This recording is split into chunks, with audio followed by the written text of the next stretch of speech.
मांगे नहीं मानी गई है। इस सरकार ने केवल एक फैसला एक लिया है।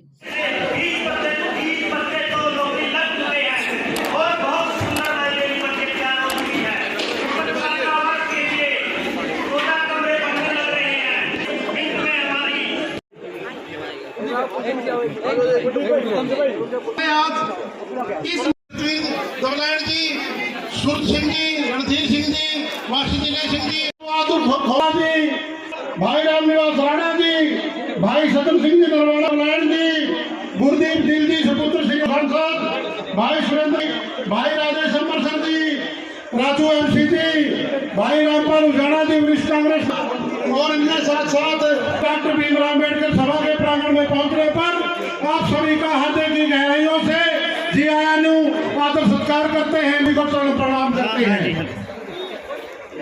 इसके साथ साथ भाई मोतीराम जी, भाई रमेश मोहन खेड़ा जी वो भी पहुंचे। साल देकर तालियों की गड़गड़ाहट के साथ आदरणीय बहन जी का स्वागत का उद्घाटन कर आज बहन जी आई है और इनका सम्मान करने के लिए हमारे साथी राजेश अमरसर जी भी पहुंचे हैं, उनका बहुत बहुत स्वागत। बैठे हुए हैं उनको भी देखने दीजिए। हाँ, सज्जन सिंह बड़गुजर जी, वह तमाम जितने भी हल्का नरवाना से। नमस्कार दोस्तों, एनजी न्यूज हरियाणा में आपका स्वागत है। भाई आज नरवाना के अंदर कुमारी शैलजा जो हरियाणा की कांग्रेस पार्टी की प्रदेश अध्यक्ष है, अम्बेडकर भवन में एक हॉल का उद्घाटन करने के लिए पहुंची है। तो दोस्तों हमारे साथ है कुमारी शैलजा, कांग्रेस पार्टी की प्रदेश अध्यक्ष। आज नरवाना के अंदर जिस प्रकार से अम्बेडकर भवन का जो उद्घाटन किया गया है, नमस्कार जी। नरवाना पहुंचने पर आपका बहुत बहुत स्वागत जी। और जैसे आपने जो 20 लाख रुपए का योगदान दिया जी, कई रोजगार बच्चे हैं उनको रोजगार देने का काम किया जाएगा आपकी उससे योगदान से, क्योंकि कई बार जगह नहीं होती जी पढ़ने के लिए गरीब बच्चों के लिए। और जैसे अगर ऐसे भवन बन जाते हैं और लाइब्रेरी बन जाती है, कहीं ना कहीं वो पढ़कर, जैसे बताया गया अभी 20 बच्चे पढ़कर नौकरी लग चुके हैं। बिल्कुल, आपकी बात बिल्कुल दुरुस्त है, क्योंकि मेरे पिताजी स्वर्गीय चौधरी दलबीर सिंह जी वजीफ़ों के ज़रिए छात्रावास में रहकर जो हमारे गरीब वर्ग के लिए सबने योगदान देकर बनाए थे उस समय भी, और अभी भी ये कार्य चल रहा है। हमारी सबकी जिम्मेवारी हो जाती आने वाली पीढ़ियों के लिए कि हम उनका भविष्य उज्जवल करें और उसमें हम जो भी कुछ कर सकें। और मुझे खुशी है कि यहाँ ना केवल मेरा लेकिन औरों का भी, जैसे सुरजेवाला जी ने ज़मीन दी और साथ ही समाज के वो इसमें योगदान दे रहे हैं। कहीं लाइब्रेरी बन रही है, छात्रावास बन रहा है, ये हॉल इतना शानदार बनाया है।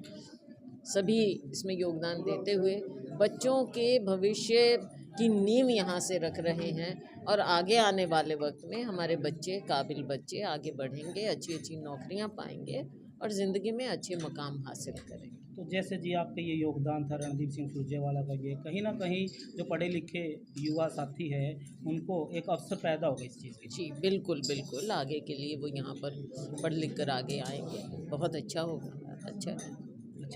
और अभी मैं बात करने वाला हूँ जी, जैसे सरकार की बात करें तो क्या लगता है जी आपके नज़रिए से, किसान को उठना चाहिए नहीं उठना चाहिए? जैसे मोदी सरकार बता रही है कि हमने उनकी जो सभी मांगे हैं वो मान ली गई है, फिर भी किसान बैठे हुए हैं जी, इसके बारे में। देखिए बात ये है, जैसे मैंने कहा कि ना तो कानून लागू करते समय किसी भी किसान संगठन से बात की, ना संसद में कोई चर्चा हुई। अब ये कानून ख़त्म करते समय भी ना संसद में कोई चर्चा की और ना किसान संगठनों से कोई बातचीत की। उनके जो मुद्दे हैं जो वो लेकर बैठे हुए हैं उन पर आपने विचार नहीं किया, उनसे विचार विमर्श करें तो कोई ना कोई हल तभी निकल सकता है ना। लेकिन ये एक तरफा जो तानाशाह रवैया है मोदी सरकार का, वो हमारे देश के लिए, हमारे समाज के लिए, हमारे अन्नदाता मजदूर के लिए बहुत घातक साबित होता है। अब इतने हमारे किसान मजदूर जिनकी जान गई हैं 700 से ज़्यादा, और राहुल जी ने तो 500 की लिस्ट तक पकड़ा दी कि ये लोग जो शहीद हुए हैं पंजाब में उनको मुआवजा दिया गया है, उनके परिवारों को भरपाई पूरी तरह से नहीं हो सकती लेकिन सरकार एक कदम उठा सकती है। लेकिन वो सरकार, मोदी सरकार, वो इनके भलाई कैसे सोच सकती है जो पूरी इस चीज़ को मानने को तैयार नहीं है कि किसी किसान की मौत हुई और कहते हैं कि कोई उनके पास आंकड़ा नहीं। तो आप आंकड़े लीजिए ना। अगर आपकी मंशा है, किसानों के प्रति संवेदनशीलता है, तो आप आंकड़े लीजिए। राहुल जी ने आपके सामने रखे हैं, आप अपने ज़रिए से लीजिए। मतलब ये है कि आप संवेदनहीन सरकार हैं और आप गरीब आदमी का, किसान मजदूर का दर्द नहीं समझते हैं। यही कारण है कि आज किसान, अन्नदाता, मजदूर मजबूर हो गया है ऐसे बैठने के लिए। मोदी जी ने जब लोगों को संबोधित किया था तो जी इसने कहा था कि कुछ किसानों को समझाने में असमर्थ रहे और हम माफ़ी भी मांगते हैं। तो इसके क्या मायने निकालते हो? और पहले ये परजीवी, पाकिस्तानी ऐसी ऐसी संज्ञा देते थे जी, तो क्या मायने निकालते हो? उन्हें गलत नामों से पुकारा जाता था, उन पर अनेकों लांछन लगाए जाते थे और फिर इस तरह की बात कहना। और माफ़ी उन्होंने उनसे नहीं मांगी, उनके परिवारों से नहीं मांगी जिनके परिजन की मौत हुई है, उनके बारे में एक शब्द भी नहीं बोला।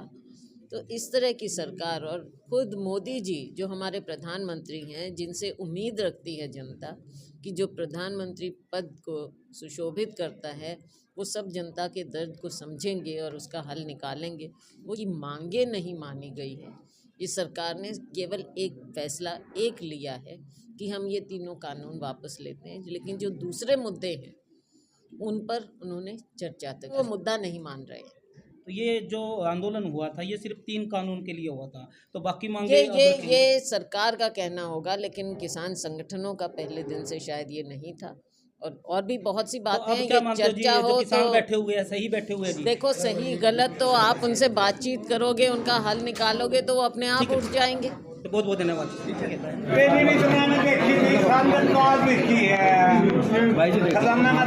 जी का भी बड़ा अच्छा योगदान रहता है सभा में। ये थोड़ा सा इसको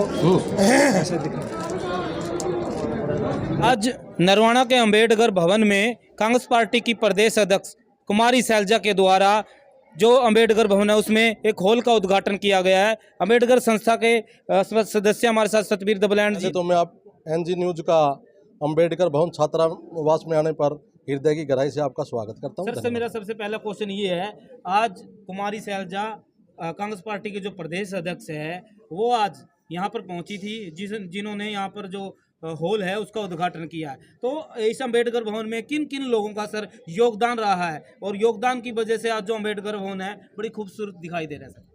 सबसे पहले तो 2013 में हमारे पास कोई जगह नहीं थी, तो हम आदरणीय रणदीप सिंह सुरजेवाला जी कांग्रेस सरकार में मंत्री थे।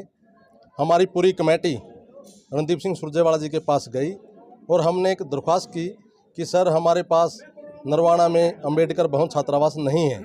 तो कमेटी की दरख्वास्त उन्होंने स्वीकार की और जो आप देख रहे हैं जो भव्य प्रतिमा जो लगी हुई है तो वो रणदीप सिंह सुरजेवाला जी की देन है। यानी कि सही शब्दों में कहें तो नींव रखवाने वाले अंबेडकर भवन की रणदीप सिंह सुरजेवाला। हाँ, बिल्कुल बिल्कुल बिल्कुल बिल्कुल सर, रणदीप सिंह सुरजेवाला जी की देन है स्टार्टिंग में 2013 में। उसके बाद दोबारा से फिर हम रणदीप सिंह सुरजेवाला जी के पास गए तो कमेटी ने फिर दरख्वास्त की। उन्होंने 5 लाख रुपए की लागत से जो आप देख रहे हैं सामने हॉल जो कमरा है वो दिया और 2000 जो गज जगह है आज जिसमें भव्य प्रोग्राम हुआ है ये जगह भी उन्हीं की देन है। मैं आदरणीय रणदीप सिंह सुरजेवाला जी का मेरी ओर से, पूरी कमेटी की ओर से, समाज की ओर से धन्यवाद करता हूँ। आज जैसे कुमारी शैलजा जी आई थी तो ये जो उद्घाटन किया गया हॉल का, सर इनसे जो पढ़े लिखे हमारे साथी हैं, युवा भाई हैं, तो कितना उनको फायदा होगा और क्या कुमारी शैलजा ने आज कहा यहाँ पे सर? कांग्रेस पार्टी की हरियाणा की प्रदेश अध्यक्षा बहन कुमारी शैलजा जी आज आप देख रहे हैं ये भव्य जो हॉल है इसका उद्घाटन करने के लिए आई थी।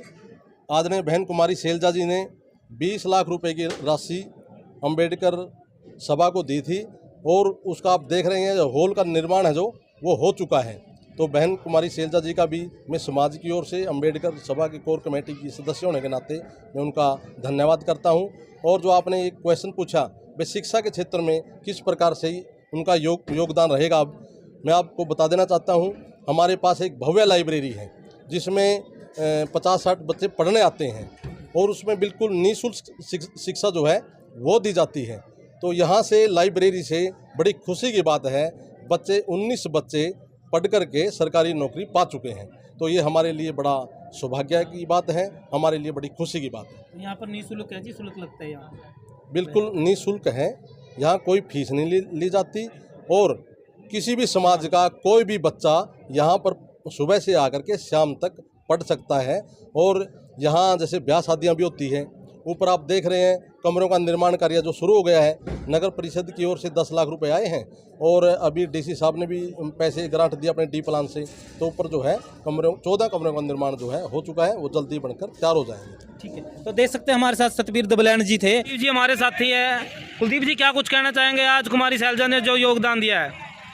सबसे पहले तो आपके न्यूज़ चैनल का मैं धन्यवाद करता हूं कि जब भी आपको हम बुलाते हैं आप उस समय पहुंच जाते हैं। और रही बात ये बड़ी शैलजा जी ने जो 20 लाख रुपए दिए थे आज से 7 साल पहले और उनका उद्घाटन हॉल का आज हुआ है, वो बड़ा ही हमारे लिए सौभाग्य का विषय है, क्योंकि इस हॉल के कारण ही इस बाबा साहब डॉक्टर BR अम्बेडकर भवन एवं छात्रावास का कारवां आगे की तरफ बढ़ता हुआ और शिक्षा का प्रचार प्रसार करते हुए, और हम बहन शैलजा जी का बड़ा धन्यवाद करते हैं। और जितने भी गांव से आए हुए, मैं अम्बेडकर सभा का उप प्रधान होने के नाते मैं सभी का हम तहे दिल से धन्यवाद करते हैं। ठीक है, धन्यवाद।